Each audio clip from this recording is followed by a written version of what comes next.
எல்லோருக்கும் வணக்கம்.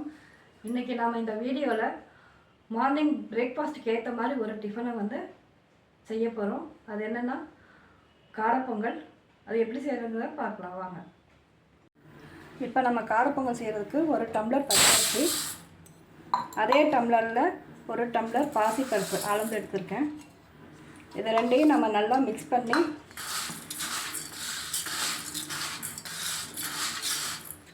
ஒரு 2 டைம் நல்லா வாஷ் பண்ணி எடுத்துக்கலாங்க. இப்போ நம்ம இதை 2 டைம் நல்லா வாஷ் பண்ணி எடுத்துட்டோங்க. இப்போ இதை நம்ம ஒரு குக்கரில் மாற்றிக்கலாம்.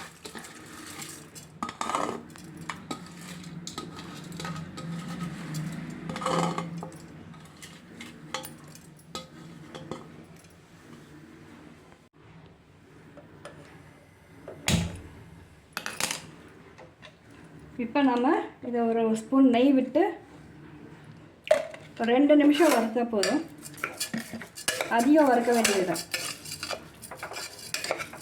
இப்போ 2 நிமிஷம் நம்ம இதை வறுத்தாச்சு. இப்போ இது கூட நம்ம தண்ணி ஆட் பண்ணிக்கலாம்.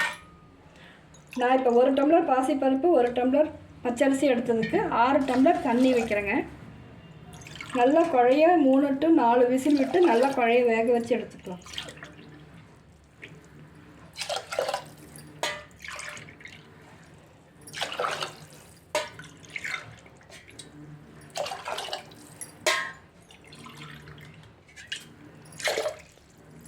ஆறு டம்ளர் தண்ணி விட்டாச்சு. இப்போ இதோட ஒரு 1/2 டீஸ்பூன் மஞ்சத்தூள் போட்டிருக்கேன். இப்போ இதை நம்ம குழைய நல்லா ஒரு 4 to 5 விசில் விட்டால் போதும்.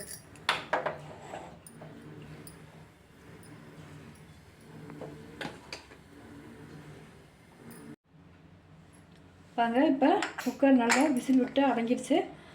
நம்ம இதை எப்படி இருக்குன்னு பார்க்கலாம். நல்லா குழைய நல்லா வந்திருக்கு. இந்த மாதிரி நல்லா குழைய வேக வச்சு எடுத்துக்கோங்க. இப்போ நம்ம இதை தாளிக்கிறதுக்கு ஒரு கடாயில்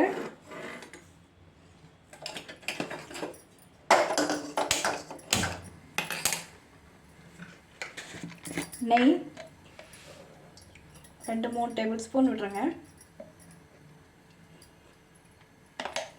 இப்போ நெய் நல்லா சூடாக இருக்குது. இப்போ இதோட 1 ஸ்பூன் சீரகம் போட்டிருக்கேன். 1 ஸ்பூன் மிளகு, குருமிளகு, காரத்துக்கு தகுந்த மாதிரி பச்சை மிளகா 2லேருந்து 3, உங்களுக்கு எவ்வளோ காரம் வேணுமோ அந்த அளவுக்கு நீங்கள் சேர்த்துக்கோங்க. முந்திரி பருப்பு ஒரு 2-3, இஞ்சி துருவுனது, கருவேப்பிலை ஒரு கொத்து, கொத்தமல்லி பொடியாக நறுக்கினது, எல்லாத்தையும் நம்ம நல்லா மிக்ஸ் பண்ணிக்கலாம்.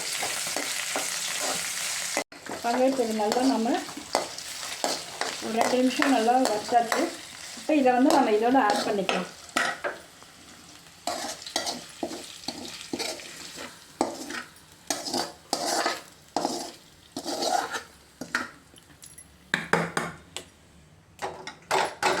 இப்போ நல்லா மிக்ஸ் பண்ணிக்கலாம்.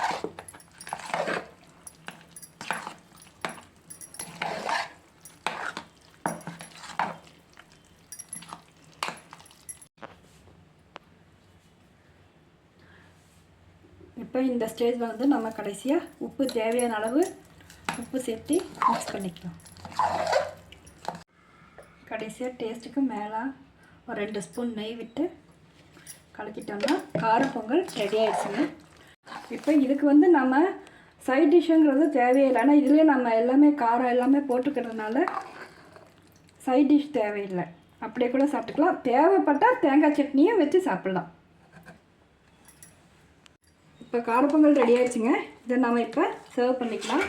நீங்களும் இதே நான் சொன்ன மெத்தட்லேயே செஞ்சு பார்த்து எப்படி இருக்குன்னு கமெண்ட் செக்ஷனில் பதிவு பண்ணுங்கள். Okay, thank you.